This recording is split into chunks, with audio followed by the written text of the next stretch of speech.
Welcome to the first of 5 video guides of our new turn-based strategy RPG Blackguards, featuring the Dark Eye universe and developed by Daedalic Entertainment. Today everything revolves around the first decision you have to make in the game. What character class will you pick?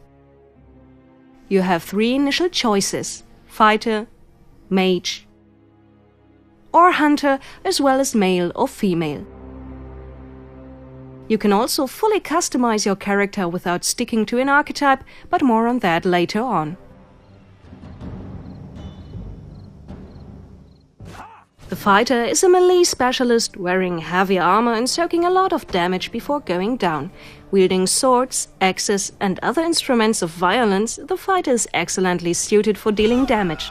He's a frontline grunt, keeping enemies at bay and using various special abilities to exploit each opponent's weak spots. However, since he is most effective in melee range, he is vulnerable to ranged attacks. No matter if arrows or magic, enemies with these capacities can hurt him at range before the fighter can close the gap and return the favor.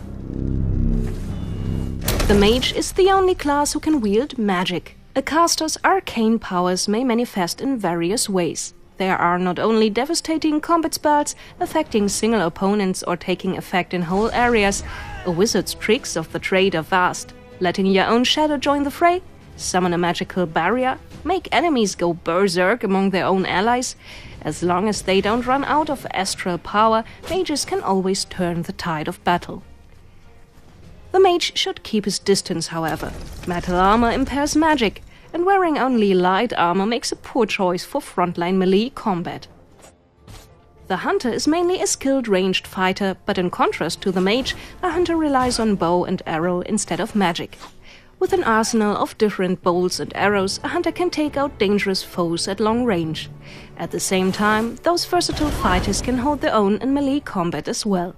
Hunters thus find their place in a hybrid role between fighter and mage, as they have always the right tool for the job, no matter which foe they face on the battlefield. These 3 classes aren't enough for you? The Dark Eye sourcebooks offer a much larger variety of professions, you say? We are aware of that, and that's why you can completely individualize your archetype build while playing Blackguards. Even though a fighter may be most comfortable with heavy plates, sword, mace or axe, there's no need to stick to melee only. A fighter can fire a crossbow or set traps to expose enemies just as well. Mages don't need to hide in the back. If you want your mage to become the terror of the front lines, put on a leather armor and learn area of effect spells that'll teach any foe what it means to get in close quarters with a well-prepared caster. Last but not least, our hunter has one or the other trick up her sleeve. When equipped with a spear or similar polearm, she can keep an opponent at distance. You can't touch her, but she can still stab you with a pointy end.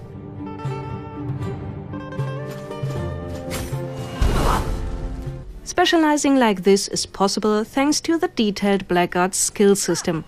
How this works and how you can fully customize your character right from the beginning will be the topic of our second Blackguards video guide. There we will show you various hints in regards of customizing your character right away. And now it's your turn. Show us your character and tell your own story, right here on YouTube. Or hit the forums and exchange experiences about your journeys through Aventuria on forum.daedalic.de. You can also, of course, find us on Facebook. Here you can stay up to date about recent information on Daedalic's Blackguards. Background information and anything important is also posted here, www.blackguards.de. Who didn't join the Blackguards yet but wants to catch up as fast as possible is more than welcome to register on Steam's Early Access. There's also an awesome collector's edition featuring an art book, a figurine and much more cool content.